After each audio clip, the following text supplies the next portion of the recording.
जय मां शारदा सर। जय मां शारदा। हेलो दोस्तों, तो स्वागत है आज आपका एक नए लेक्चर में। और जहाँ पे हम लोग देखेंगे अपने जो लास्ट टाइप बचे टाइप जी से लेके और टाइप आई तक, ठीक है। इसके बाद यहाँ पे होगा अपना परसेंटेज समाप्त। जितना लेवल है लेवल से हाई तक हो गया। इसके बाद 2 क्लास और चलाएंगे परसेंटेज की, जहाँ पे देखेंगे हम लोग यूपी टेट या सी टेट में आए हुए पूरे प्रीवियस ईयर क्वेश्चन जो 30 से 35 हो गए मुश्किल से। तो तुम्हें पता चलेगा कि जितने हम लोगों ने पढ़ लिया और हम लोग वो वाले क्वेश्चन सॉल्व कर पा रहे हैं यूपी टेट या सी टेट वाले या नहीं। बड़ी आसानी से सॉल्व होंगे, मिनटों नहीं सेकंडों में, ठीक है। फिलहाल आज आ जाओ जो बहुत फेमस टाइप है यार, भले ही एग्जाम में आए यूपी टेट में चाहे नहीं आए, लेकिन मैं परसेंटेज के दृष्टि से इतने इंपॉर्टेंट क्वेश्चन है, इतनी डिमांड पे रहते हैं हर एग्जाम की, ठीक है। अब आ जाओ, सबसे पहले देख रहे हैं हम वेन डायग्राम वाले क्वेश्चन, ठीक है। क्योंकि वेन डायग्राम वाले सबसे पहले क्वेश्चन देख लीजिए। वेन डायग्राम जो टाइप है यानी टाइप एच इंपॉर्टेंट है। देखो वेन डायग्राम में तुम्हें ये चीज है जो इस तरफ है, जो ये तुम्हें रखनी है हमेशा याद, ठीक है। वेन डायग्राम का कितना भी कठिन से कठिन क्वेश्चन आ जाए इससे आगे जाएगा नहीं भाई साहब, ठीक है। कितनी हाई लेवल लगाओ, तुम्हें ये चीज समझनी, वेन डायग्राम क्वेश्चन जिंदगी में कभी गलत नहीं होगा, ठीक है। आज होगा वेन डायग्राम से संबंधित सारे डाउट दूर, ठीक। अब आ जाओ वेन डायग्राम की पहले तो देख लो कंडीशन कैसी है। यहां पे देखो, देखना वेन डायग्राम में ऐसे ही तो होता, एक ये सर्कल बना, एक ये सर्कल बना और यहां पे होता। देखो यहां पे जो भी रखा हो, देखो इतना एरिया है, जो इतना एरिया, एक ये पार्ट है किसी भी, मान लो ये इतने छात्र जो हिंदी पसंद करते, पहला वाला सर्कल, ठीक। और दूसरा वाला गोला ऐसा है जो इंग्लिश पसंद करते, और जो यहाँ पे बाई है ये है कॉमन पार्ट, ये वे होंगे जो हिंदी और इंग्लिश करते दोनों, ठीक। तो अब देखो यहां पे देखते चले जाओ, यहां पे जो पी होगा तुम्हें देखना सबका मतलब क्या है, और हर क्वेश्चन में इनका मतलब यही होगा। पी का मतलब यहां पे ये है कि वे पूरे छात्र जो हिंदी पसंद करते हैं, ठीक है। पी कौन है? जो हिंदी पसंद करते हैं, लेकिन हिंदी के अलावा दूसरा भी सब्जेक्ट पसंद कर सकते हैं, क्योंकि यहां पे देखो कॉमन पार्ट भी आ रहा और दूसरे सब्जेक्ट का इतना है ना। पी है ये पूरा, और क्यू है ये पूरा, और जेड है जो अकेला इतना वाला पार्ट, ठीक है, और एक्स अकेला इतना वाला पार्ट। तो पी में होंगे एक्स और वाई दोनों इंक्लूड, और क्यू में है यहां पे वाई और जेड दोनों इंक्लूड, ठीक है। तो एक्स शो करेगा कि केवल वे विद्यार्थी जो हिंदी पढ़ते हैं, केवल हिंदी पढ़ते हैं और कुछ नहीं पढ़ते। जेड है अकेले केवल और केवल वो विद्यार्थी जो केवल अंग्रेजी पढ़ते। वाई है वो विद्यार्थी जो हिंदी और अंग्रेजी दोनों पढ़ते हैं, ठीक है। और पी वो विद्यार्थी है जो हिंदी तो पढ़ते ही है और हिंदी के साथ कुछ और भी पढ़ सकते हैं। और क्यू है वो विद्यार्थी जो अंग्रेजी तो पढ़ते हैं ही और अंग्रेजी के साथ कुछ और भी पढ़ सकते हैं, ठीक। अब एक चीज देखो, P Q X Y Z ये जो भी शो कर रहे हैं, अगर ये कर रहे हैं पास वाले विद्यार्थियों को शो, तो यहां पे जो होगा, जो एन रखा यहां पे, वो हमेशा करेगा फेल वाले विद्यार्थियों को शो। मतलब इन सब का पूरा उल्टा होता एन, ठीक है। अगर ये बता रहा आपको P Q X Y Z, ये सब चीजें बताएंगी केवल एक को। अगर जैसे पी बता रहा अनुत्तीर्ण को, अनुत्तीर्ण विद्यार्थियों की संख्या बता रहा पी, तो क्यू भी अनुत्तीर्ण से संबंधित होगा, एक्स अनुत्तीर्ण, वाई अनुत्तीर्ण, जेड अनुत्तीर्ण। लेकिन एन होगा हमेशा इन सब का उल्टा। अगर ये सब अनुत्तीर्ण के बारे में बात कर रहे हैं यानी फेल के बारे में, तो ये हमेशा पास के बारे में बात करेगा, ठीक है। ये बात देखो, ऑलवेज रिमेंबर कि हमेशा तुम्हें ध्यान देना कि यदि एन नेगेटिव है, ठीक है, मतलब एन जो है, ये हटाओ यहां पे, तुम्हें बस एक चीज ध्यान रखनी कि P Q X Y Z same group के हैं और एन है वो है डिफरेंट ग्रुप का, ठीक है। अगर ये सब आपको जो शो कर रहा है उसका उल्टा डायरेक्ट शो करेगा ये वाला। एक ये चीज आपको याद रखनी, पहली बात। दूसरी बात आपको हमेशा ये याद रखनी कि दूसरे नंबर पर लिखा बाई एन का जस्ट अपोजिट होता। बाई एन का क्या होता? Just opposite. एन बाई क्या शो कर रहा हमेशा कि वे विद्यार्थी जो दोनों विषयों को पसंद करते हैं, तो एन हमेशा क्या शो करेगा? वे विद्यार्थी जो दोनों विषयों को पसंद नहीं करते हैं, ठीक, हाँ ठीक है, क्योंकि बाई एन का जस्ट अपोजिट है कि एन अगर जो शो कर रहा है वो उसका जस्ट अपोजिट शो करेगा क्या? बाई, ठीक है। अगर बाई बता रहा दोनों विषयों में उत्तीर्ण विद्यार्थी, तो एन बताएगा दोनों विषयों में अनुत्तीर्ण विद्यार्थी, ठीक है। और अगर एन बाई बता रहा है कि दोनों विषयों में अनुत्तीर्ण, तो एन बताएगा दोनों विषयों में उत्तीर्ण, क्योंकि बाई है एन का जस्ट अपोजिट। इंपॉर्टेंट आने ध्यान रखना। P Q X Y Z, यहां पे लिखा P Q X Y Z same group के हैं, मतलब एक जैसी चीजें बताएंगे, और एन बताएगा इनका उल्टा यानी डिफरेंट ग्रुप का है। दूसरी चीज। इसके बाद भाई साहब बहुत इंपॉर्टेंट, डबल टिक मार को, चाहे जितने टिक मारने उतने टिक मार के लिख लो कि गोले के अंदर के भागों का योग, गोले के अंदर के भागों का योग प्लस एन हमेशा 100% के बराबर होता है। गोले के अंदर भाग देख लो भैया कितने हैं, एक्स वाई जेड, ठीक है, गोले के मतलब ये पूरे गोले के अंदर, ठीक है, यानी ये पूरे गोले के अंदर कितने भाग हैं। अभी स्टार्ट ही हुआ, 1 मिनट हुआ मुश्किल से, ठीक है, बैठ जाओ, ठीक है। आज ये बता रहे थे भाई कि बैंड डायग्राम से संबंधित क्वेश्चन स्टार्ट कर रहे थे, ठीक है, बैंड डायग्राम से संबंधित कोई भी क्वेश्चन है कैसे सॉल्व किया जाएगा, ठीक है। तो बैंड डायग्राम में हमेशा ये याद रखना कि X Y Z P Q ये जितने भी होंगे वो हमेशा एक चीज को शो करेंगे, मतलब अगर ये सब अनुत्तीर्ण है, एक्स अनुत्तीर्ण है तो वाई भी अनुत्तीर्ण होगा, जेड भी अनुत्तीर्ण, क्यू भी अनुत्तीर्ण, पी भी अनुत्तीर्ण। लेकिन एन जो होता है यहाँ पे, इन सबसे जो दूर एन होता है वो हमेशा इनका जस्ट अपोजिट होता है। अगर ये सब अनुत्तीर्ण है तो ये उत्तीर्ण विद्यार्थियों की संख्या बताएगा, अगर ये सब फेल है तो ये सब पास के बताएगा, ठीक है। बस इतनी चीज ध्यान रखनी, एक ये चीज ध्यान रखनी थी, दूसरी चीज तुम्हें याद ये ध्यान रखनी कि जो कॉमन पार्ट है ना बाई, अगर ये बताएगा हमेशा कॉमन पार्ट है, मतलब दोनों विषयों में अगर उत्तीर्ण है तो एन बताएगा हमेशा दोनों विषयों में अनुत्तीर्ण, क्योंकि बाई एन का जस्ट अपोजिट होता है, ठीक है। एन की क्वालिटी है कि वेन डायग्राम में जो इंपॉर्टेंट पॉइंट है, कैरेक्टरिस्टिक है, विशेषताएं वो कौन सी है जिनसे वेन डायग्राम का कोई भी क्वेश्चन है तुमसे गलत ना हो, ठीक है। इसके बाद तीसरा पॉइंट है गोले के अंदर के भागों का योग प्लस एन हमेशा 100% के बराबर होता है। गोले के अंदर के भाग यानी एक्स वाई और जेड, ठीक है, गोले के अंदर के भाग प्लस एन, ठीक है, इन जितनों का सम होगा भाई साहब होगा हमेशा 100%, अर्थात meaning is to say that, कहने का मतलब ये है कि X Y Z plus N का हमेशा सम होगा 100। अगर तुम्हें इन तीनों की वैल्यू पता है और एन की पूछी गई तो तुम ऐसा निकाल लोगे, ठीक। चौथे पे है कि कॉमन पार्ट कैसे निकलता है, कॉमन पार्ट अर्थात ये यानी बाई की वैल्यू कैसे निकलेगी।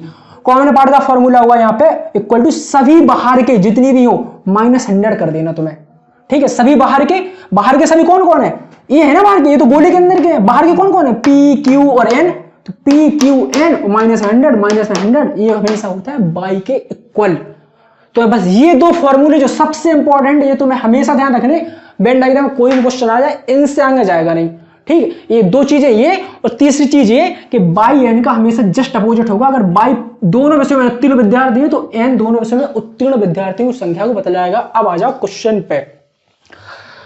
क्वेश्चन है क्वेश्चन नंबर 49 कि एक विद्यालय में 90, अब देखो बिल्कुल वैसे ही चलते चला रहे हो, तुम्हें बस देखना है, भले तुम नोट डाउन करो चाहे ना करो, बस तुम समझते चले आओ। आप क्वेश्चन देखो भैया 49, अब कर रहे हैं हम लोग अप्लाई। सबसे पहले वेन डायग्राम बनाएंगे, उसके बाद करेंगे सॉल्व। एक विद्यालय में 90% छात्र, पहले आ जाओ वेन डायग्राम बनाए, ये बनाया, ठीक है। 90% छात्र अंग्रेजी में तथा 85% हिंदी में उत्तीर्ण हुए। यहां पे लिख लो इंग्लिश, यहां पे लिख लो हिंदी, ठीक। 90% हुए अंग्रेजी में उत्तीर्ण, यानी 90% हुए अंग्रेजी में उत्तीर्ण, ठीक है।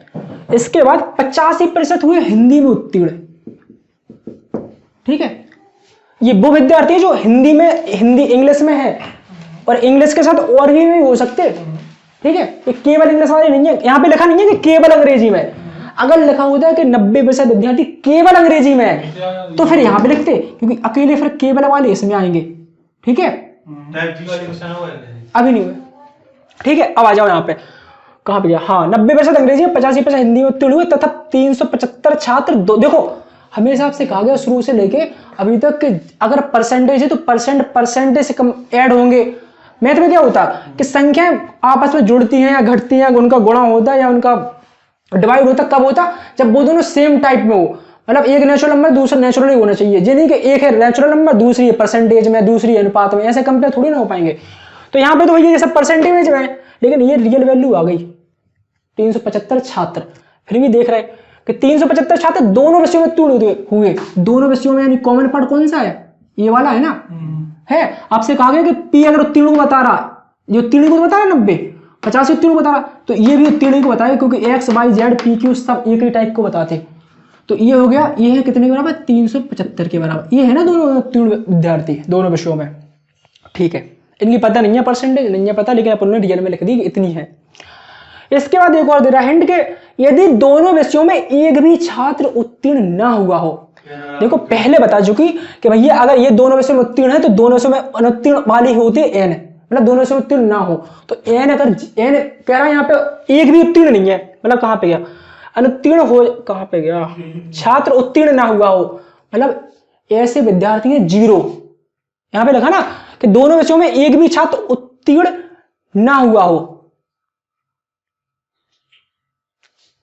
यानी n है 0, सॉरी अनुत्तीर्ण होगा ना यहाँ पे,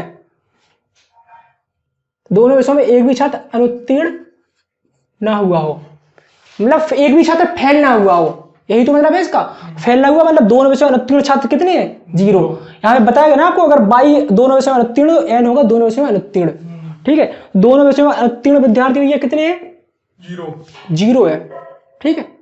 यहां तक कोई डाउट, ठीक है। दोनों विषयों में अनुत्तीर्ण विद्यार्थियों का 0। अब निकालना क्या है भैया, अब आ जाओ, अब आ जाओ, निकालना है भैया कि कितने छात्रों ने यह परीक्षा दी, ठीक है।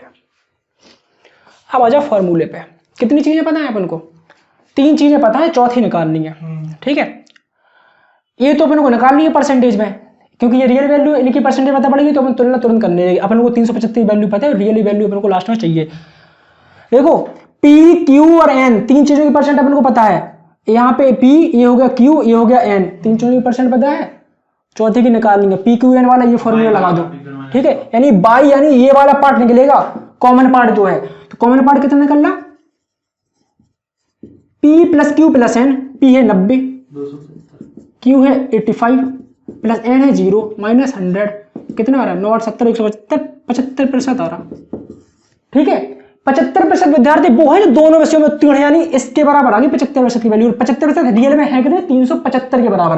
तो 75% विद्यार्थी भैया मतलब 75% जो मार्क्स है वो 375 के बराबर है, यानी एक कितने के बराबर होगा, 375 बटे 75, 25 से गाड़ो, 25 75, 25 25 7 25 12 25 5 125, 3 25 15, यानी 1% है बराबर 5 मार्क्स है, ठीक है। मतलब सॉरी, हाँ 1% है 5 छात्रों के बराबर, ठीक है। इसके बाद पूछ रहा था वो कि कहां पे गया, कितने छात्रों ने यह परीक्षा दी। Total number of student, total number of जो भी चीज होती है वो हमेशा 100% में होती, ठीक है। कितने में, 100% में। तो भैया 1% 5 के बराबर है, तो 100% कितने की होगी, 500 के बराबर। तो 500 छात्रों ने यह परीक्षा दी, ठीक है। तो बस ये चीज ध्यान रखनी, आराम से हो जाएंगे दोनों से क्वेश्चन।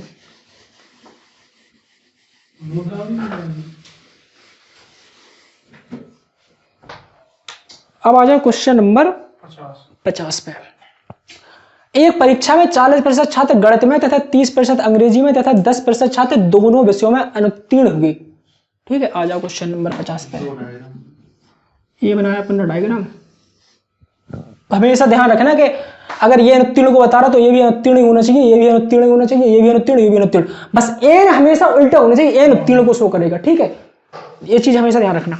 आ जाओ, एक परीक्षा में 40% छात्र गणित में उत्तीर्ण हुए, मैथ में है 40% छात्र अनुत्तीर्ण हो जाने दो, 30% अंग्रेजी में, इंग्लिश में हुए 30, 10% छात्र दोनों विषयों में, 10% छात्र दो, देखो 10% यहाँ पे लगाना, दोनों में अनुत्तीर्ण, यहाँ पे ही लगाना, यहाँ पे क्यों नहीं लगाना, क्योंकि अनुत्तीर्ण की बात करी जा रही है और यहाँ पे इन सब का रेशियो अनुत्तीर्ण अगर ये है तो ये भी होगा। देखो यहाँ पे अनुत्तीर्ण है ना ये, तो यहीं पे आएगा अनुत्तीर्ण, क्योंकि ऊपर वाले में सीख चुके कि जे सब अगर अनुत्तीर्ण ये है तो ये भी ये भी ये भी ये भी सब सेम फैमिली के होते, तो जो दोनों विषय में उत्तीर्ण हो गए वो आएंगे यहाँ पे, ठीक है।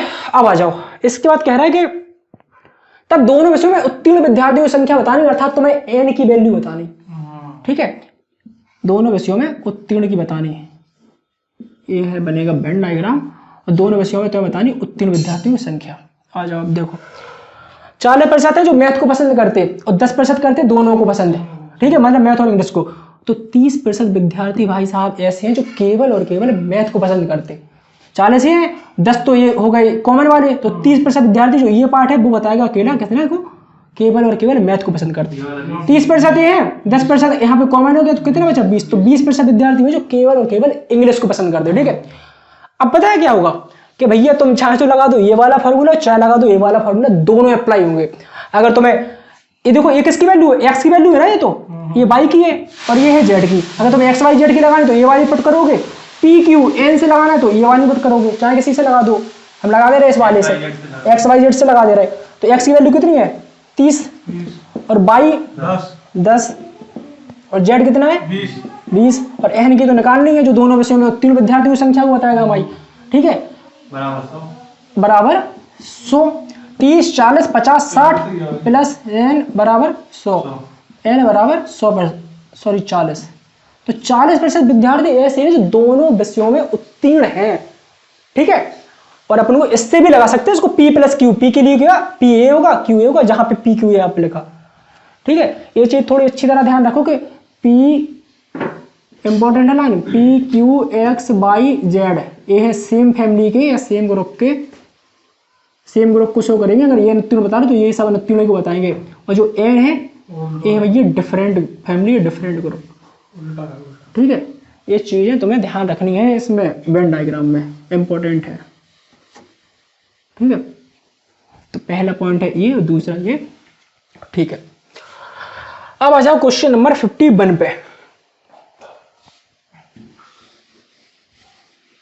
वेन डायग्राम का इससे आगे क्वेश्चन कितना भी टफ आया, वेन डायग्राम इनसे सरल ही आएंगे, इनसे कठिन नहीं आएंगे।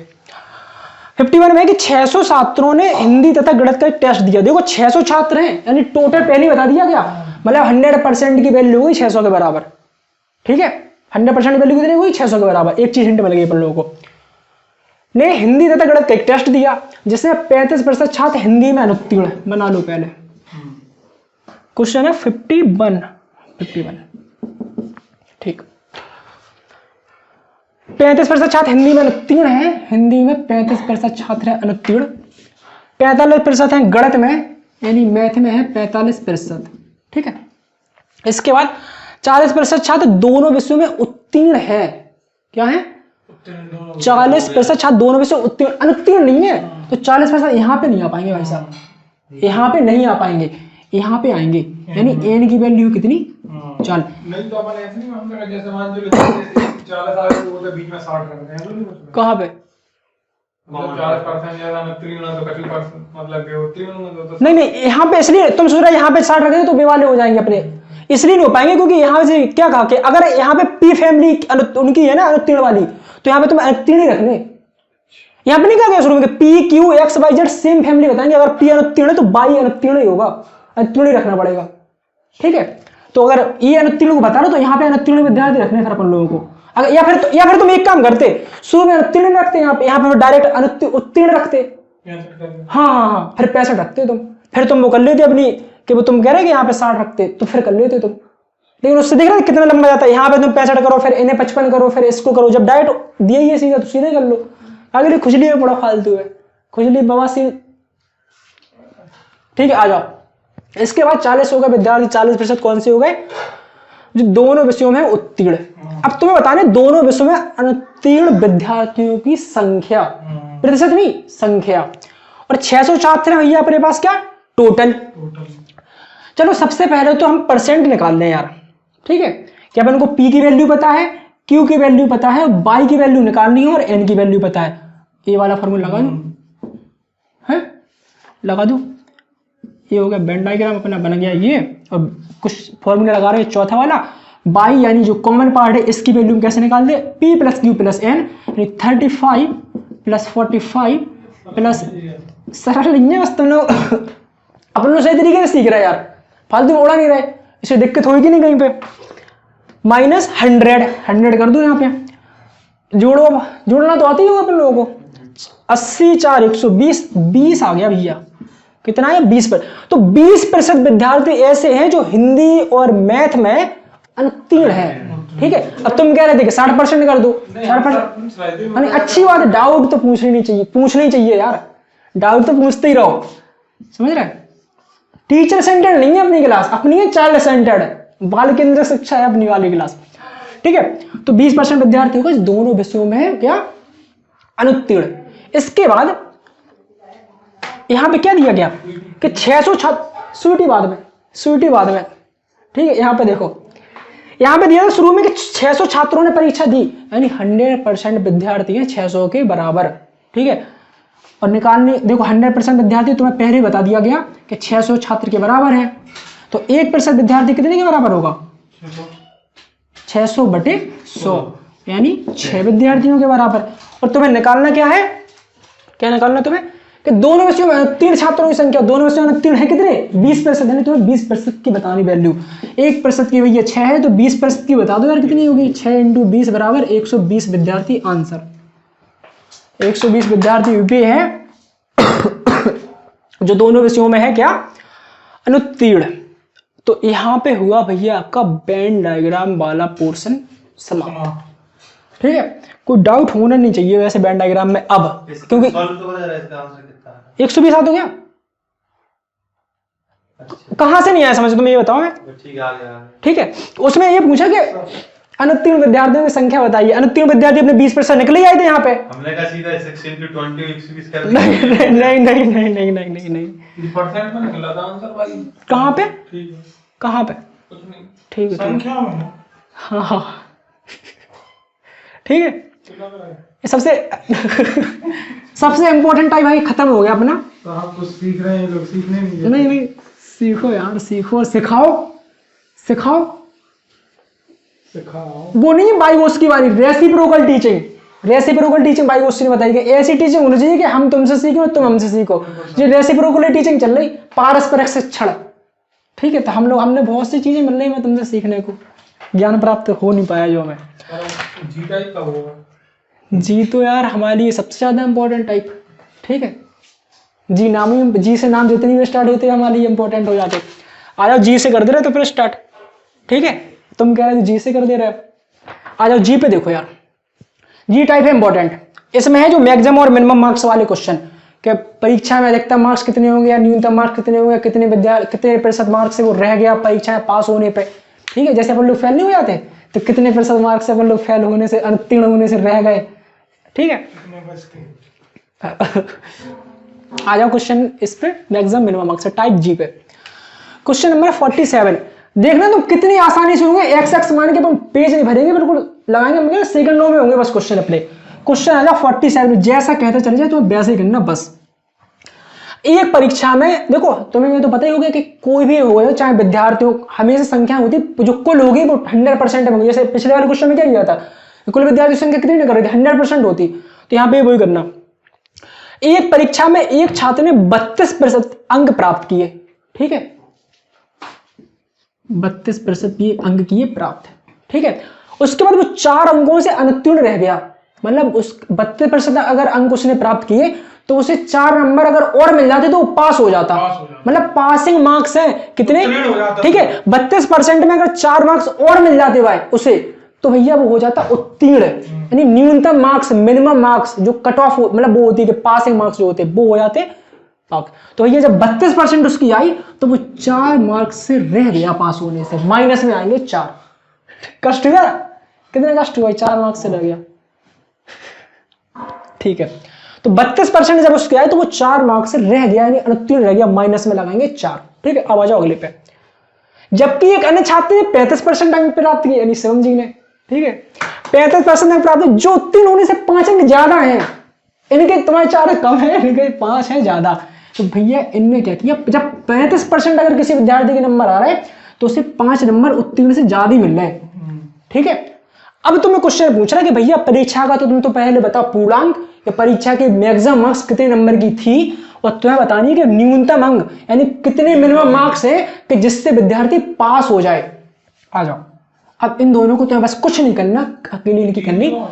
अब निकाल रहे हैं, हमें थोड़ी ना पता है, यहाँ हमारा भट्ट है ना, यहाँ पे लिखे आंसर लिखे, कैलकुलेशन चल रही, तुम करो और आगे तो बहुत अच्छी बात है। ठीक है, देखो यहाँ पे इन दोनों को चाहे ऐड करो चाहे सब्ट्रैक्ट करो। ठीक है, यहाँ पे माइनस का साइन लगाएंगे तो 35 में से 32 गए, कितने होंगे 3, और माइनस के 3 होंगे तो -3% कितने के बराबर हो गया, यहाँ पे भी माइनस आ गया, 5 और 4 9, दोनों माइनस के, तो माइनस का आएगा, माइनस से माइनस हो गया, ये कैंसिल।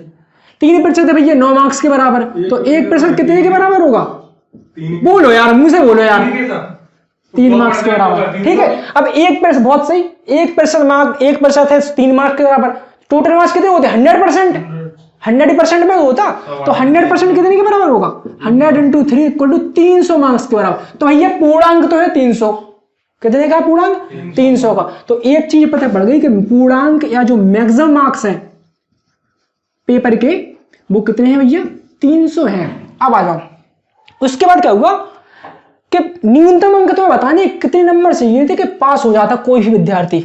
ऊपर अपन को चाहे इससे निकाल लो चाहे इससे कि जितने भी नंबर है उनका 32% निकालो और उनमें अगर 4 और जोड़ दो, क्योंकि 4 कम मिले ना तब वो अनुत्तीर्ण रह गया, अगर उसे 4 मिल जाते तो वो पास हो जाता। तो भैया पहले तो देखो ये थे 300 कि इतने नंबर का पेपर था, इसका अगर 32% किसी विद्यार्थी को मिलता है, ये 32% निकालो पहले 100 या 300, 3 दूनी से 3 तिकानो 96 नंबर मिलते अगर, जब जिस विद्यार्थी को 96 मिले तो वो 4 अंकों से फेल हो गया, तो मतलब 4 अंक अगर और मिलते तो पास हो जाता। तो 96 में जोड़ो 4, 96 में 4 100, तो भैया अगर उससे 100 नंबर मिलते तो वो पास हो जाता। तो भैया अब से एक आपके आए थे 96 नंबर जिससे आप रह गए 4 नंबर से अनुत्तीर्ण, और वर्मा जी के आए थे 105 नंबर से जो हो गए थे 5 नंबर से उत्तीर्ण। ठीक, अब अगले क्वेश्चन में तुम्हें नंबर ले आने, उत्तीर्ण हो गए ना, चाहे वर्मा जी को तुम चाहे पीछे करो चाहे बराबर आओ, लेकिन उत्तीर्ण तुम्हें होना। बस तुम्हें ये नहीं देखना कि दूसरा फेल हो रहा के पास, दूसरे को पास हो जान दो, तुम्हें उत्तीर्ण होना बस। आ जाओ अगले क्वेश्चन पे। अब देखो यहाँ पे दिक्कत तो ही नहीं होगी इस क्वेश्चन में, कुछ हुई दिक्कत, हलवा है क्वेश्चन यार, तुम्हें बस खाना है, परोसे रखे तुम्हारे लिए। अब अजिएगा तुम्हें सक्री, तुम ये समझना कि तुम्हें चीनी मिली, ये नहीं समझना कि नमक मिला इनमें। ठीक है, आ जाओ। अब देखो क्वेश्चन नंबर 48 पे टाइप है, इसलिए बस बताया जा रहा है, एक बार रूबरू करवाया जा रहा है आपको इनसे। एक परीक्षा में उत्तीर्ण होने के लिए 40% अंक आवश्यक है, यानी इनने दे दिया पहले उत्तीर्ण, यानी मिनिमम मार्क्स है कि अगर तुम 40% लाए तो तुम हो जाओगे पास। इसका मतलब ये है 40% अंक आवश्यक है उत्तीर्ण होने के लिए। यदि एक छात्र ने 80 अंक प्राप्त किए और 40 अंकों से अनुत्तीर्ण रह गया, अब कंडीशन देखो, भाषा है पूरी अर्थमेटिक बेस्ड। जब विद्यार्थी के 80 अंक आए तो 40 अंक से अनुत्तीर्ण रह गया, मतलब अगर 120 नंबर उसके आते तो भैया वो हो जाता पास, केवल और केवल पास होता, यानी मिनिमम मार्क्स आते उसके, यानी 120 नंबर अगर आते तो हो जाता पास, यानी न्यूनतम अंक। और न्यूनतम अंक उत्तीर्ण पहले बता दिया कि 40% अंक जरूरी है, यानी 40% की वैल्यू है 120 मार्क्स के बराबर।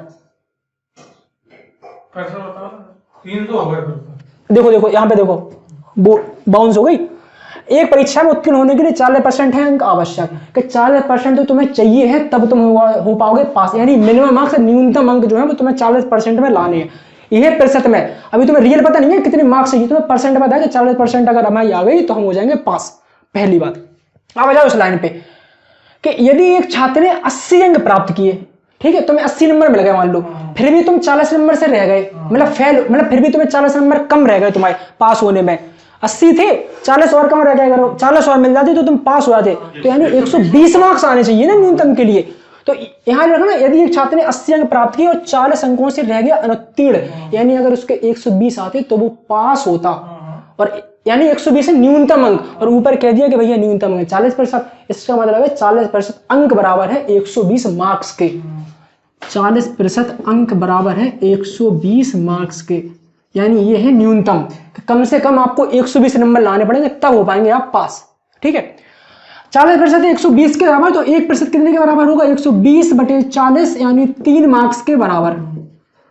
ठीक है, 1% अगर 3 मार्क्स के बराबर है तो पूर्णांक पूरा कितना होता है 100% का, तो 100% कितने के बराबर हुआ 100 × 3 = 300 मार्क्स के बराबर। ठीक है, तो यही पूछा था आपसे क्वेश्चन में कि तब परीक्षा का पूर्णांक बताइए, परीक्षा का पूर्णांक भैया होगा 300 मार्क्स। तो मैक्सिमम मिनिमम मार्क्स वाले क्वेश्चन होंगे आपके ऐसे। ठीक है, अब आ जाओ भैया टाइप जी, देखो अच्छा है कि नहीं? ठीक है, टाइप जी अच्छा, क्या चीज? बैंड डायग्राम अच्छा है। ठीक है, पूरी भाई मैथ अच्छी है यार, सब चीज अच्छी है, बस अपने देखने का नजरिया है। चीज हर दुनिया में ना कोई चीज अच्छी है ना कोई बुरी, जरूरत है बस अपनी नजरिए की। आ जाओ टाइप आई पे। ठीक है, सबसे धमाकेदार टाइप यार। ठीक है, धूम मचा देगा चाहे कुछ मान लो तुम भाई, मतलब अच्छा है टाइप, लगे क्वेश्चन लगा रहे, ये तो मैं ऐसे लग रहा था थोड़ा हलवा टाइप के, मजे नहीं आ रहा था क्वेश्चन में। कौन? ठीक है यार, मजा से ही आ रहा था। अब आ जाओ थोड़ा मजा ले लिया जाए क्वेश्चन का, क्योंकि क्वेश्चन का जल्दी जल्दी सॉल्व हो जाए तो मजा भी नहीं आता। चलो देखो यहाँ पे क्वेश्चन देखो, जितने भी देखो यहाँ पे इंपॉर्टेंट है, हम हर बार तुमसे कह नहीं पाएंगे कि ये क्वेश्चन बहुत इंपॉर्टेंट है, यहाँ पे 10 टिक लगाओ और 15 टिक एक्स्ट्रा बना लगाओ। यहाँ पे जितने भी इंपॉर्टेंट है, बहुत इंपॉर्टेंट क्वेश्चन, हर इंपॉर्टेंट क्वेश्चन। आ जाओ 52 नंबर क्वेश्चन कम से कम 15 से 20 बार हर एग्जाम में डिफरेंट टाइप में अलग अलग पूछा जा चुका है। अब देखो तुम इसकी कंडीशन कैसे होगा सॉल्व। क्वेश्चन नंबर 52 और जो क्वेश्चन नंबर लास्ट में लगा, इनके दो तरफ से तुम्हें बताया जा रहा है कि अलग अलग तरीके से कैसे होंगे। इसका तरीका बिल्कुल अलग है, तो इसका तरीका जस्ट अपोजिट है। ये बताएगा पूरी अर्थमेटिक की अलग से कैलकुलेशन को बताएगा क्वेश्चन नंबर ये वाला। ऐसे मान लो इनका क्वेश्चन नंबर 52 का पहला, ऐसे मान लो 52 का दूसरा। ठीक है, अब आ जाओ। देखो एक बात है यार कि अगर तुमसे कहा गया कि राम की वेतन श्याम के वेतन से है 20% ज्यादा, राम की वेतन श्याम के वेतन से है 20% ज्यादा, तो श्याम की वेतन अगर 100 थी तो राम की होगी 120। ठीक, इसका मतलब क्या हुआ कि राम की वेतन श्याम के वेतन से 20% ज्यादा है। अगर हम इसे ऐसी करते, ऐसे बनती, यानी आर है जहां पे राम की वेतन और ऐसे श्याम की वेतन, ऐसे श्याम की वेतन मान रहे हैं हम लोग। ठीक है, और हमने कहा आपसे कि राम की वेतन श्याम के वेतन से 20% ज्यादा है, तो 20% के लिए क्या करते, 100 से 120 हुई। ठीक है, तो श्याम की वेतन का 120% है क्या, राम की वेतन, ये चीज। अब इससे हम उल्टा पता है कैसे लिख सकते, इसे उल्टा कैसे लिख सकते कि अगर हमने यहां पे तुमसे कहा कि राम की वेतन श्याम के वेतन से 20% ज्यादा है, और अगर हम तुमसे पूछे श्याम के वेतन राम के वेतन से कैसी है, तो वो है तुम कैसे बताओगे, तुम करोगे इसका जस्ट अपोजिट। क्वेश्चन की लैंग्वेज समझना, वो लैंग्वेज इंपॉर्टेंट है इस टाइम पे, स्वीटी इंपॉर्टेंट नहीं है भाई साहब, लैंग्वेज इंपॉर्टेंट है, इसलिए ये वाला क्वेश्चन डाला गया। यहाँ पे देखो पहले क्या ये आ गया समझ में, बताओ। राम की 20% ज्यादा है, हाँ फिर श्याम से, फिर अरे यार भाई ये तो हम बता रहे, तुम्हें शुरू से हम चिल्ला रहे, ये तो बताइए पहली क्लास है। जो अगली लाइन बता रहे हैं जहां पे हमने टाइप बी डाला, बहुत इंपॉर्टेंट लाइन है, बहुत ज्यादा इंपॉर्टेंट। तो बस ये चीज ध्यान रखनी कि अगर तुमसे कहिए कि भैया राम की वेतन श्याम की वेतन से 20% ज्यादा, तो राम की वेतन मान लो आर, श्याम की वेतन मान लो अगर सपोज एस होती, तो राम की वेतन कितनी है, श्याम की वेतन 100% 20% ज्यादा, तो 100 से 120 हो गई, तो 120 का गुणा करते हैं मान लो 120/100। अब देखो तुम्हें कहा गया था कि राम की वेतन श्याम के वेतन से है ज्यादा 20%, लेकिन अगर हम तुमसे पूछ दें, हमने बताया तुम्हें राम के वेतन है श्याम के वेतन से ज्यादा, और हम तुमसे पूछ दें कि बताओ श्याम की वेतन राम के वेतन से कैसी है, तुम्हें करना है इसका जस्ट अपोजिट। ठीक, अभी तुमने तुमसे कहा था, हाँ, बस तुम्हें इतना करना। ठीक है, ठीक है, ये बात ध्यान रखना, तुम्हें उल्टा करना बस। ये उल्टे वाले थोड़े बहुत जरूरी हो जाते कि तुम्हें दी है किसी और की, कंपेयर कराया जा रहा है किसी और से, और तुम्हें अगर दूसरी कंपेयर करनी तो तुम्हें बस जस्ट अपोजिट करना उसका। श्याम की वेतन राम की वेतन, हाँ, मतलब सपोज किसी की भी हो, ये तो बस एक एग्जाम्पल आपको एग्जाम्पल दिया गया कि भैया राम की वेतन श्याम के वेतन से 20% ज्यादा है, श्याम के वेतन से कंपेयर कराने को कहा जा रहा है कि श्याम के वेतन से परसेंट ज्यादा है 20। और अगर पूछी जाए कि भैया श्याम की वेतन बताओ कि राम की वेतन से कैसी है, कम है कि परसेंट, अब राम की वेतन से कंपेयर करने को कहा जा रहा, और बताई थी हमने तुम्हें गिवन दे दी थी उसकी, तो तुम करोगे जस्ट अपोजिट। ठीक है, अर्थात इसे हम इस रूप में और लिख सकते कि आर राम की वेतन है श्याम के वेतन से 20% ज्यादा, तुम्हें ऐसा लिख सकते कि श्याम की वेतन राम की वेतन की इस फॉर्म में लिख सकते। ठीक है, लिख सकते। वैसे भी अगर तुम इसको पलटोगे तो 100 आपका यहाँ पे जाएगा और 120 यहाँ पे आ जाएगा और यहाँ पे आ जाएगी त्रियक गुणा से। ठीक है, तो तुम्हें ये चीज याद रखनी हमेशा, जब जब जरूरत होगी हम लगाएंगे इस तरीके से क्वेश्चन को। जरूरत क्वेश्चन देखो, क्वेश्चन में बता के नहीं आएगा कैसा आ रहा, तो बस ये चीज बताई जा रही कि अगर दूसरे की दी कंपेयर करा के और पूछ रहा किसी और की, मतलब गिवन कुछ दे दिया एग्जाम क्वेश्चन में, उसमें क्वेश्चन में और पूछ को सॉल्व लिया, तो तुम उल्टा करोगे। ठीक है, अगर कंपेयर किसी और की करा दी और पूछ रहा किसी और की कंपेयर करने को, तो तुम उल्टा करोगे उसे। अब आ जाओ क्वेश्चन पे। क्वेश्चन है, क्वेश्चन कौन सा था, 52। आ जाओ कि एक परीक्षा में ए ने बी से 10% कम, बी ने सी से 25% अधिक, बस सी ने डी से 20% कम अंक प्राप्त किए। ठीक है, यदि ए ने 500 में से 360 अंक प्राप्त किए, इसका मतलब हमें पता पड़ गया कि पूरा अंक है टोटल 500 नंबर का, और ए से ए के हमें पता है ना मार्क्स भी कि 360 मार्क्स है ए के। ठीक है, अब हमें ए के मार्क्स पता है और पूछे डी के मार्क्स, तो हम ए के मार्क्स से कंपेयर करेंगे इन सब चीजों को, फिर बी के निकालेंगे, फिर सी के निकालेंगे, फिर डी के निकालेंगे, तो हमें डी के मिलेंगे मार्क्स। सबसे पहले आ जाओ, ए के मार्क्स पता है, डायरेक्ट लिखेंगे। देखो इस क्वेश्चन को लगाने के बहुत तरीके हैं, लेकिन अपन लगाएंगे वो सबसे सिंपल और आसान से अपन को समझ में आ जाए बस। अपन को महारत हासिल करनी नहीं है, ना बनना अपन को आर्यभट्ट, अपन को करने बस अपनी क्वेश्चन सॉल्व। आ जाओ, सबसे पहले लिखा है यहाँ पे तुम्हें अप्रोच कैसी करनी है यहाँ पे क्वेश्चन को लगाने की। तुम्हें डायरेक्ट पहुंचना कि जो क्वेश्चन में दिया हो रियल वैल्यू, इन क्वेश्चनों में क्वेश्चन में दिए रियल वैल्यू एक ही आए भैया, मार्क्स हैं कितने 360, 500 में 360 मार्क्स हैं, ठीक है। इसके बाद कह रहा कि ए ने बी से 10% कम प्राप्त किए। अब लगा रहा है अपन वही वाला जो अभी बताया था 2 मिनट पहले कि देखो क्वेश्चन में दिया है कि ए ने बी से कितना किए कम, 10% कम प्राप्त किए, ठीक है। ए ने बी से 10% कम प्राप्त किए। ए के तो अपन को पता ही है, अपन को तो बी के निकालने ना मार्क्स, किन के निकालने, बी के। यहाँ पे दिया कि ए ने बी से 10% कम प्राप्त किए, तो अगर तुम्हें ये पता पड़ जाए कि बी ने ए से कितने % कम या ज्यादा प्राप्त किए तो अपन बी के निकाल देंगे मार्क्स, बी के निकाल देंगे ना, क्योंकि ए के अपन को ऑलरेडी पता है, अपन को चाहिए बी के, ठीक है। देख रहे ठीक है। तो ए ने बी से, देखो ए ने क्या किया था कि बी के मार्क्स से कितने किए थे, या तो तुम डायरेक्ट लिख लो ऐसा कि बी के मार्क्स से 10% कम प्राप्त किए थे, ऐसे ही तो बनता है इसका अगर हम बनाते। तुम अगर वो भी भूल जाओ जो अभी 2 मिनट पहले बताइए, तो हम ऐसे लिख सकते हैं कि ए के मार्क्स कैसे है, बी के 10% कम है बी के मार्क्स से, ठीक है। अब आ जाओ, इसके बाद तुम्हें निकालने किसके, बी के मार्क्स निकालने हैं। ए के तुम्हें ऑलरेडी पता है ही, तो ए की जगह पर रखो 360 बराबर बी के मार्क्स इंटू 90/100, 90 से कटेंगे 360, 4 बार 100 का होगा यहाँ पर त्रिज्या गुणा, यानी बी के मार्क्स आ गए 400, ठीक है। भाई एक बी के मार्क्स तो पता पड़ा गया। अब निकालोगे तुम सी के मार्क्स।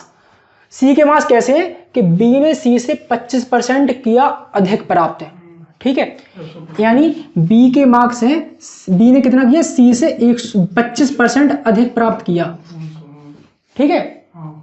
तो और तुम्हें बी के मार्क्स तो ऑलरेडी पता ही है, तो मैं निकालने किसके, सी के 125/100, 25 पंच 125, 25 चौको 100, 5 अड्ढे 40, 8 चौको 32, तो भैया सी के मार्क्स निकल गया 320, ठीक है। डाउट? अब आ जाओ डी के मार्क्स।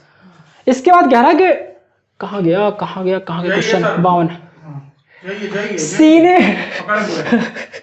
सी ने डी से 20% कम अंक प्राप्त किए।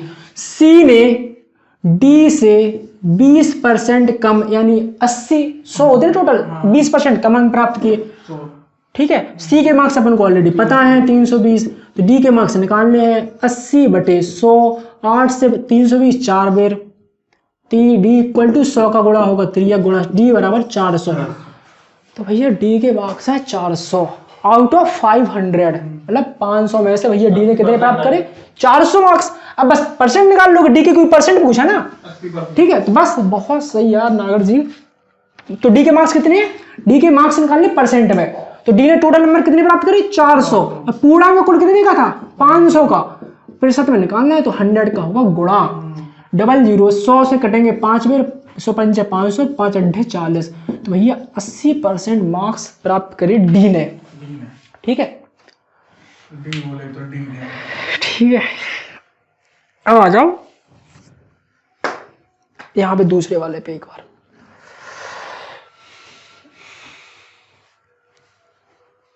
ऐसे ही सेम है यार, कुछ भी नहीं है इसमें, हटाओ काहे के लिए टाइम वेस्ट करो, सेम है बिल्कुल वैसे ही तुमने जो समझ लिया है, कुछ भी नहीं है वैसे इसमें।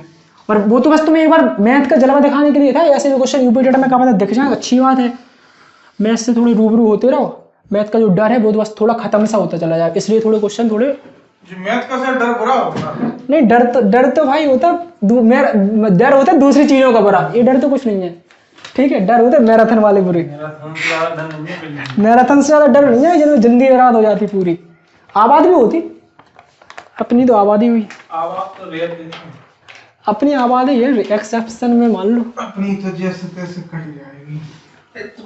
अरे रहीस आराम से कट रही है यार, आराम से कट रही है। हाँ सर, वो गलत पड़ के कट रही है, ऐसे नहीं एक बार पॉज करो यार शिवम जी, नहीं खुद को कंपेयर कर ले नहीं भाई दूसरे से, तुम जैसे कोई दुनिया में नहीं है, तुम सोच रहे हमसे ज्यादा होशियार है, हमसे ज्यादा होशियार है, ज्यादा मिल जाए दुनिया में। अरे भैया ना इनसे ज्यादा कोई स्पेशल है ना तुमसे ज्यादा कोई इंपॉर्टेंट है तुम्हारे लिए, तो ये जिस मतलब खुद से ज्यादा कोई है ही है। कुछ कुछ केस में हो जाता है भैया अपने से ज्यादा दूसरे ज्यादा लोग इंपॉर्टेंट लगने लगते हैं अपन लोग, बिल्कुल ठीक सर, है? बिल्कुल बिल्कुल। वो हर केस में होता है, वो एक्सेप्शन केस में चली जाती है कंडीशन। लाइफ है यार। क्वेश्चन नंबर 52 है सर। सर ना बोलो यार। हाँ सर, 52 हो तो गया, 53 है आएगा। सर। ठीक है, 53 पे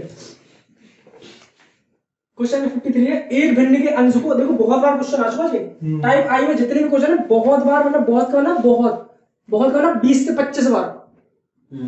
यदि एक भिन्न के अंश को 20% बढ़ाया गया, सबसे पहले बनाओ भिन्न को बढ़ाएगा ना। क्वेश्चन नंबर 3 है, भिन्न मान लिया हम लोग x अपन y, x न्यूमरेटर यानी अंश, y है हर, ठीक है। देखो आपसे 100 बार कहा जा चुका भैया कि अगर किसी संख्या को 20% बढ़ाया गया अर्थात इसका मतलब ये हो कि 100 से 120 हुई वो, ठीक है। 30% कम की गई यानी 100 से 70 हो गई। ये चीज तुम अपने दिमाग में बैठा लो अच्छी तरह से, ठीक है। छपा लो चाहे बैठा लो, ठीक है। एक भिन्न के अंश को 20% बढ़ाया गया तो भैया ये थी अंश, ये था हर। अंश को क्या किया गया 20% बढ़ाया गया, या तो डायरेक्ट यहीं पे लिख दो 120 या लिख दो ऐसे 120% बढ़ाया गया तो 100 से 120 हुआ अंश। और हर को क्या किया गया, हर को भैया 5% घटाया गया 95/100। अब इतनी भैया बुद्धि है, मतलब इतनी गणित आती है आपको कि 100 से 100 डायरेक्ट कैंसिल हो जाते हैं। इतनी तो पता है होगा, इतनी सीखे लोगों हट जाओ यार, ठीक है। 100 से 100 ये कैंसिल, बचा कितना x अपन, हाँ इसके बाद और क्या कहा आगे, और भी कह रहा था कुछ, मच्छर चक्कर में भूल ही गए। तब नई भिन्न 5/2 हो जाती है, जब बढ़ गई तो भैया नई भिन्न 5/2 हो जाती है, ठीक है। आ जाओ 100 से 100 कैंसिल हो गए थे, यानी x अपन y इंटू 120/95 इक्वल टू 5/2। इनका करो क्रॉस मल्टीप्लाई यानी त्रिज्या गुणा, तो x अपन y इक्वल टू 5/2 इंटू 95/120। कोई डाउट नहीं होना चाहिए डाउट, ठीक है। तो x अपन y इक्वल टू 5 से करो भैया, देखो कट जाएंगे आगे, 5 दूनी 10, 5 को 20, 24 दूनी 48, 95/48 आई आपकी भिन्न यानी फ्रैक्शन, ठीक है। इसके बाद ये हो गया आपका क्वेश्चन 53 खत्म। क्वेश्चन नंबर 53 हो गया। हाँ शुभमन अदिति वाला आ गया सर।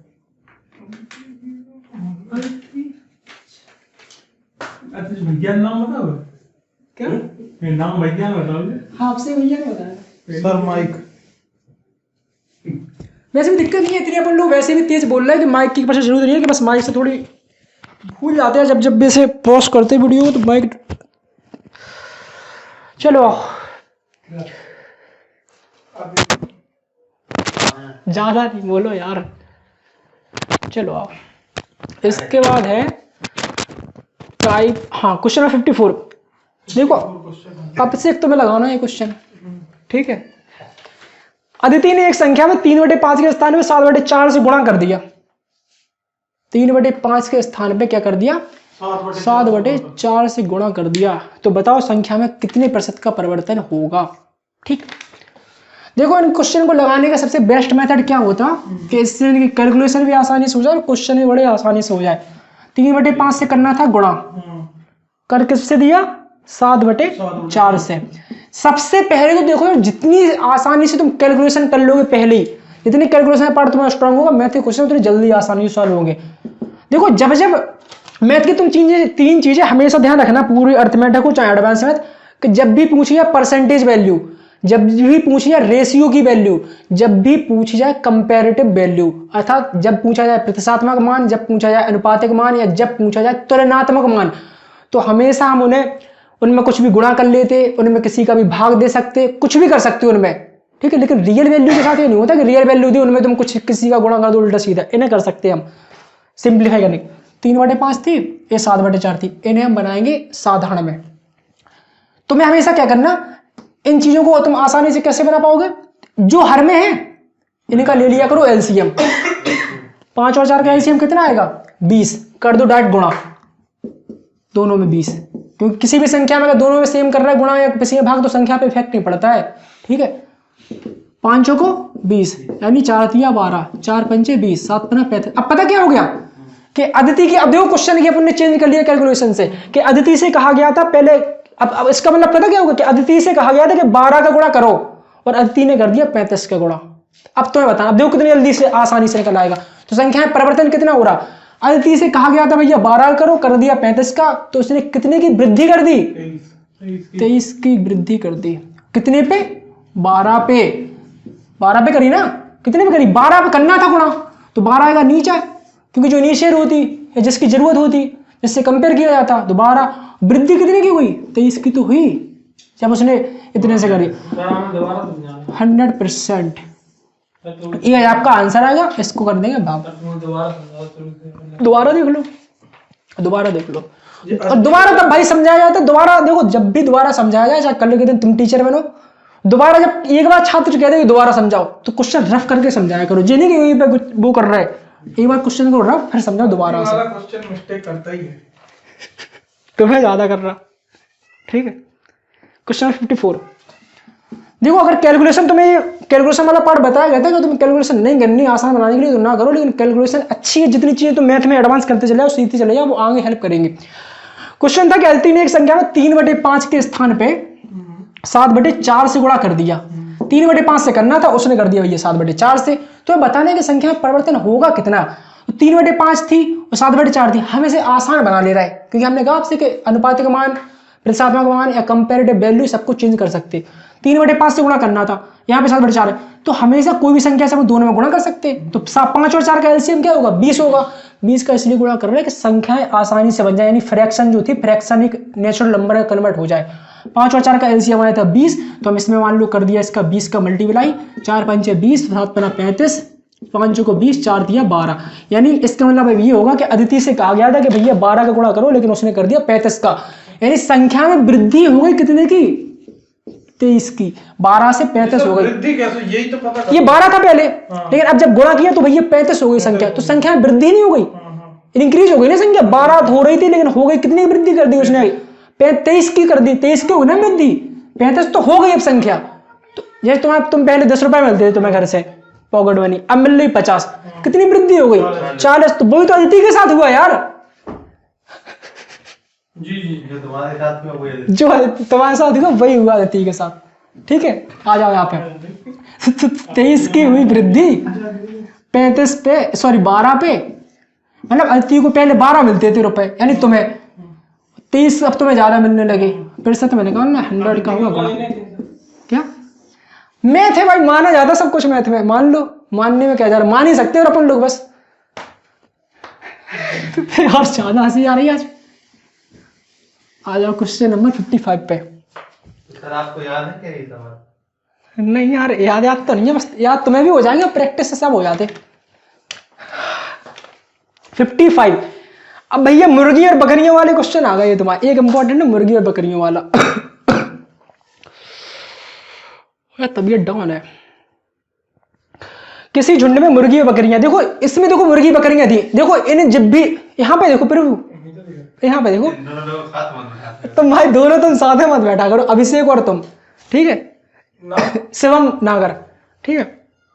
देखो यहाँ पे देखो क्वेश्चन नंबर 55 है, यहाँ पे हरदम वैसे जानवर यूज किए जाएंगे, दो, कोई भी दो जानवर जिनमें एक के होंगे 4 पैर और एक के होंगे 2 पैर, ठीक। हमेशा कभी ऐसे जानवर नहीं होंगे कि जिनके दोनों जानवरों के 2 पैर हो, या दोनों जानवरों के 4 पैर हो। एक होगा 2 पैर वाला और एक होगा 4 पैर वाला। फिर होगा क्या कि इसमें कुछ पूरे जानवरों की दी जाएंगी सिरों की संख्या, कुल सिर कितने हैं और कुल पैर कितने हैं, ठीक है, दोनों को दी जाएंगी संख्या। उसके बाद तुम्हें निकालना कि अलग अलग जानवर कितने कितने हैं, ठीक। अच्छा एक चीज बताओ यार, कि कोई झुंड है अपना, ठीक है, हमने तुम्हें पैरों की संख्या बता दी, सिर की संख्या, तो भैया सिर जितने होंगे उतने तो टोटल जानवर होंगे, क्योंकि एक जानवर के भैया एक ही सिर तो होता, 2-2-3 सिर थोड़ी ना होते। अगर आपसे कहा गया किसी झुंड में 7 सिर है, इसका मतलब है कि टोटल नंबर जानवर तो 7 ही है, भले अपन को अलग अलग पता नहीं है, लेकिन टोटल नंबर ऑफ जानवर कितने हैं? 7 है। सिरों की संख्या से पता चला भैया अपन को, ठीक है। अब लगाएंगे इससे, पता किससे लगाएंगे?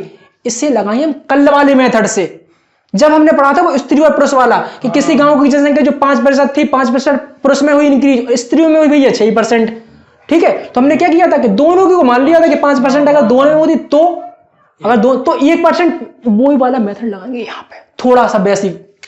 आ जाओ, किसी झुंड में मुर्गी व बकरियों की है, इसे यहाँ पे ऐसे वाले मेथड से देखना, जब एलिगेशन और मिक्सचर वाला आएगा मेथड वहां पे अलग तरीके से देखेंगे, ठीक है। फिलहाल इस मेथड से देखो जो थोड़ा एडवांस मेथड है। किसी झुंड में मुर्गी व बकरियां हैं, तो देखो सबसे पहले यहाँ पे देखो मुर्गी और यहाँ पे लो बकरियां। या बकरियां बकरियां बोल नहीं पा रहे, गोट लिखो तुम। ठीक है, अब आ जाओ यहाँ पे झुंड में मुर्गियां बकरियां। देखो गोट के कितने पैर होते?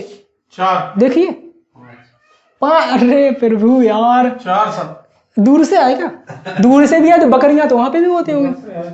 दूर से।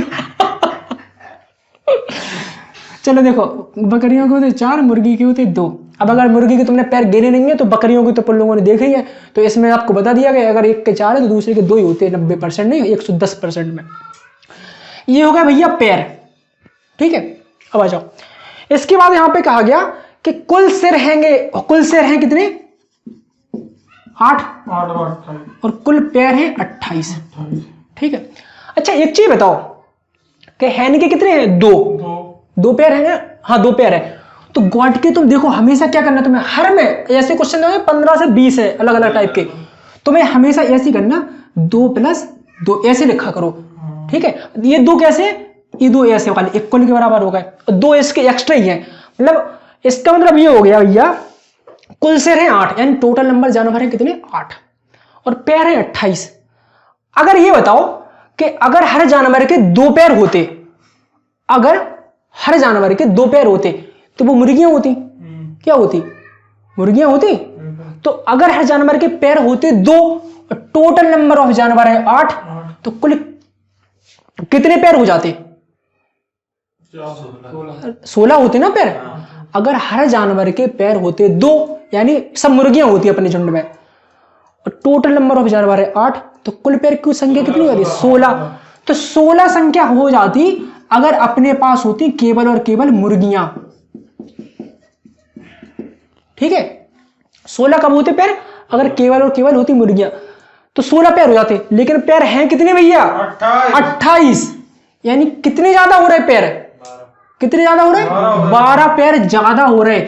और ये 12 पैर पता है क्यों ज्यादा हो रहे? क्योंकि बकरियों के 2 पैर एक्स्ट्रा होने की वजह से, हर बकरी के 2 पैर एक्स्ट्रा होने की वजह से, हर बकरी के 2 पैर एक्स्ट्रा होने की वजह से। जब हर की बात की जाए कि हर ई चीज इक्वल इक्वल अलग अलग की बात की जाए, तो हर की बात की जाए तो भैया 2 पैर आएंगे वो नीचे के। टोटल कितने पैर ज्यादा हो रहे हैं? 12। और वो क्यों ज्यादा हो रहा है? क्योंकि बकरी, एक बकरी के 2 ज्यादा है। ठीक है, तो हर बकरी के कितने कितने ज्यादा होंगे? नीचे लिखेंगे 2। तो 2 × 6 = 12 यानी 6 संख्या है बकरियों की। अब ये जो निकलेगा किसका, जैसे वहां पे निकलता था क्वेश्चन उसमें बताया था, तो 12 पैर है ज्यादा। ये क्यों ज्यादा है? क्योंकि बकरियों के 2 पैर ज्यादा थे। ठीक है, तो यहाँ पे 12/2 इक्वल है 6 यानी 6 है अपने झुंड में बकरियां।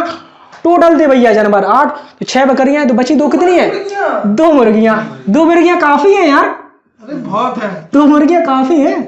ठीक है, अब देख लो तुम क्वेश्चन बन जाएगा कि 6 बकरियां हैं, 6 बकरियों को टोटल कितने के पैर होते? 24। 2 मुर्गियों को कितने होते? 8। 24 4 28। टोटल पैर भैया 28 ही तो थे। टोटल पैर कितने थे? 28 थे। हमने भी निकाल दिया। बहुत अच्छी बात है, तालियां बजा दो एक बार यार।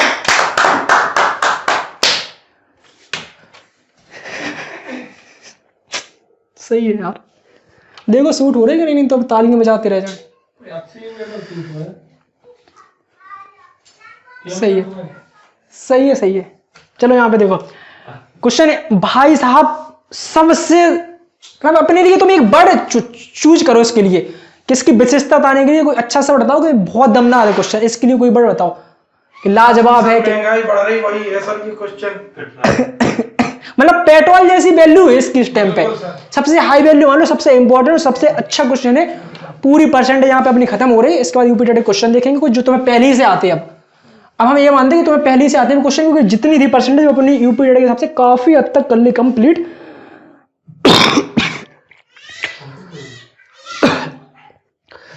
ठीक है, अब आ जाओ भैया, क्वेश्चन है 56। इसमें आपसे देखो एग्जाम में केवल एक पूछा जाएगा इसमें से, चारों में से कोई भी एक। ठीक है, क्या पता कभी आपसे पूछी जाए प्रारंभिक खपत, कभी आपसे पूछ ली जाए वर्तमान खपत, कभी पूछी जा सकती है आपसे प्रारंभिक मूल्य, और कभी पूछा जा सकता वर्तमान मूल्य। इसलिए आपको चारों कराए जा रहे हैं इसके। ठीक है, तो बस देखना है, सेकंड में है ये क्वेश्चन पूरा कुछ खत्म। ठीक है, बस तुम्हें एक बार देखना है। सेकंड? हाँ सेकंडों में, ठीक है, चलाएंगे अपन लोग वही वाला मेथड। देखो पहले वाले मेथड ये मत सोचना कि भैया जो पहले मेथड होगा वो कहीं पे आएंगे नहीं। आपसे कहा जा चुका है कि भैया जितने भी मेथड आपको बताया जा रहा है वो आगे किसी ना किसी रूप में आपको हेल्प करेंगे। ठीक है, तो अब आ जाओ कि भैया जो पिछला मेथड आपने देखा था, सबसे पहले देखो चीनी का दाम 20% बढ़ता है, बढ़ाओ भैया, अर्थात पहले चीनी का दाम 100 होगा, अब हो गया 20% बढ़ के 120। ठीक है, क्वेश्चन कहां पे गया, क्वेश्चन नंबर 56। चीनी का दाम, माना चीनी का दाम पहले था 100 इकाई, अब 20% बढ़ के हो गया 120। आ जाओ लास्ट टाइप जो आपको बताया गया था, जब आपसे कहा गया था कि वस्तु का खर्चा होगा, वो पढ़े थे हम लोगों ने क्वेश्चन कल वाले, कि खपत में कितने % कमी की जाए कि खर्चा ना बढ़े। उसमें क्या बताया गया था आपको कि खर्चा होगा या जो प्रारंभिक मूल्य होगा उनका रेशियो समान होता है, लेकिन खपत का रेशियो उनका जस्ट अपोजिट होता। कल बताया गया था खपत का रेशियो जस्ट अपोजिट, मतलब अगर प्रारंभिक मूल्य ये था और वर्तमान मूल्य ये हो गया, ठीक है, ये है मूल्य पहले ये था लेकिन अब वर्तमान में ये हो गया, यह प्रारंभिक ये है वर्तमान, तो खपत का होगा इनका उल्टा। अगर ये प्रारंभिक और ये वर्तमान मूल्य तो इसका उल्टा होगा, यानी ये होगी प्रारंभिक खपत, ये होगी वर्तमान खपत। ठीक, प्रारंभिक खपत 120 है और वर्तमान खपत 100 है, क्योंकि बताया गया था कि खपत का रेशियो इनका उल्टा होता। ये प्रारंभिक मूल्य था लेकिन बन जाएगा वर्तमान खपत, और ये थी वर्तमान मूल्य तो बन जाएगा प्रारंभिक खपत। ठीक, अब आ जाओ, प्रारंभिक खपत 120 थी, वर्तमान खपत हो गई 100, खपत में कमी हो गई भैया, क्या हुई, कमी हुई ना, 120 से 100 हो गई, 20 की कमी हो गई खपत में, खपत में कमी हो गई। खपत में कमी करना अच्छी बात है, तभी तो सेविंग कर पाओगे यार रेनी डेज के लिए। ठीक है, तो खपत में देखो, अब देखो 20 की कमी हुई खपत में, खपत में चलना, और क्वेश्चन पूछ के रहा आपसे पहले में खपत बताना तुम्हें। हाँ, तो देखो 20 की कमी हुई खपत में, तो देखो यहाँ पे खपत में कमी बराबर 20 की हुई, और हुई कितने पे, 120 पे। ठीक, सबसे पहले इनकी फ्रैक्शन बनानी, जैसे जैसे बताया जा रहा है वैसे वैसे इसको समझते चले जाओ बस। इसकी बनाई अपन ने फ्रैक्शन, ठीक है, अर्थात पहले 6 होती थी खपत, अब 1 की कमी होने लगी खपत में। ठीक है, यानी ये बनी थी इसकी फ्रैक्शन, पहले 6 होती थी, अब 1 की कमी हो रही खपत में। ठीक है, अब आ जाओ यहाँ पे, कहाँ पे क्वेश्चन, ठीक है, कितनी कमी हो रही, 1 की कमी हो रही खपत में, और यहाँ पे क्या कह रहा कि भैया वो 12 किलो कम चीनी खरीदने लगा, खपत कम कर दी, कितनी, 12 किलो कम कर दी, और यहाँ पे कह रहा है 1 यूनिट की खपत कम करी, तो 1 यूनिट की वैल्यू है कितनी, 12 किलो। कोई डाउट नहीं, समझी, बाउंस तो नहीं गई, 1 यूनिट की वैल्यू यहाँ पे कहा ना 1 की खपत कम करी गई, और रियल में कम करी गई कितनी, 12 किलो कम चीनी खरीदने लगा वो, तो 1 यूनिट की वैल्यू 12 है, तो 6 यूनिट की वैल्यू कितनी होगी, 72। बहुत सही। ठीक है, आपसे हर बार कहा जा चुका है कि अंश में जो लिखा होगा प्रारंभिक मूल्य को बताएगा और ऊपर का होगा वो बताएगा परिवर्तन को। तो खपत की बात चल रही है यहाँ पे, तो 72 क्या हो गई, प्रारंभिक खपत, क्या हो गया, प्रारंभिक खपत, प्रारंभिक खपत कितनी हो गई, 72 किलो। उसके बाद ये भी तो कहा उसने कि भैया 1 यूनिट कम हुई, यानी 12 किलो कम भी हुई, यानी पहले 72 किलो खर्च होती थी, ये भी तो कह रहा कि 12 किलो कम खरीदने लगा, तो पहले 72 किलो खपत होती है, 12 किलो कम खरीदने लगा, यानी अब होने लगी 60 किलो। तो प्रारंभिक खपत ये है और वर्तमान खपत होगी कितनी, 60 किलो। ठीक, ठीक है, इसके बाद कह रहा है कि खपत यहां तक हो गई थी अपनी, इसके बाद कह रहा कि 300 रुपए में, रुपए कितने थे, 300 रुपए में तुम्हें करनी थी। ठीक है, कितने पे, 300 रुपए पे। अब आ जाओ, अब तुम्हें निकालना वर्तमान मूल्य, और यहां पे वर्तमान मूल्य, तो भैया टोटल तुम कितनी कर रहे हैं, कहां पे गया, मतलब वर्तमान मूल्य के चीनी का मूल्य कितने रुपए प्रति किलो है ये निकालना तुम्हें, कितने रुपए किलो चल रही चीनी ये निकालना। तो वर्तमान मूल्य तुम कैसे निकालोगे कि 300 रुपए में तुम पूरी चीनी खरीद रहे थे, ठीक है, और खरीद कितनी रहे थे, 72, सॉरी वर्तमान निकालना ना पहले, तो पहले वर्तमान पे आ जाओ, तो 60 किलो खरीद रहे थे, कितने में, 300 रुपए में, 300 रुपए में 60 किलो खरीद रहे थे, 6 पंचे 5, तो 5 रुपए प्रति किलो। ठीक है, 5 में हमने बनाई थी ना, हम तो तुम्हें फ्री में दे रहे थे, जो टैक्स लग गया सो हमने बस टैक्स लगाया अकेला। ठीक है, तो 5 रुपए प्रति किलो चीनी मिल रही थी, ये थी वर्तमान में। तो मैं निकालनी प्रारंभिक भी, तो प्रारंभिक चीनी का मूल्य कितना था? 300, मतलब 300 रुपए में पहले मिलती थी 72 रुपए, 72 किलो। कितनी? 72 किलो। काट दो इसे, कितने से कट रहे हैं? 6 से कट जाएंगे, 6 कम 6, 1 2 6 दूनी 12, 6 पंचे 30, 0। ठीक है, तो भैया पहले और सस्ती थी 4 पॉइंट जो भी समथिंग आगे कर देना सर। ठीक है, तो ये आपके चारों निकले, प्रारंभिक खपत, वर्तमान खपत, प्रारंभिक मूल्य, वर्तमान मूल्य। यहाँ पे आपका होता है परसेंटेज से संबंधित पूरे टाइप जो इंपॉर्टेंट थे पूरे समाप्त। इसके बाद हम करेंगे टाइप, कहाँ पे आई तक हो गया, टाइप करेंगे आई जे, टाइप जे। टाइप जे में हम पढ़ेंगे यूपी टेट और सी टेट में आएंगे विभिन्न क्वेश्चन, 30 या 40 होंगे, वो 30-40 क्वेश्चन सिर्फ और सिर्फ करेंगे अपन 1 घंटे के या 1.5 घंटे के अंदर अंदर, क्योंकि वो तुम्हें सब आएंगे, क्योंकि जो चूर सब टाइप थे पूरे समाप्त हो गए उनकी। बस ये समझ लो, इससे तुम्हें प्रैक्टिस भी हो जाएगी यूपी टेट से, जो तुम कह रहे हैं ना थोड़ी प्रैक्टिस नहीं हो पाई, तो प्रैक्टिस भी हो जाएगी। इसके बाद वो अकेला टाइप बचा, इसके बाद करेंगे डायरेक्ट एक नया चैप्टर स्टार्ट। तब तक के लिए बाय, थैंक यू।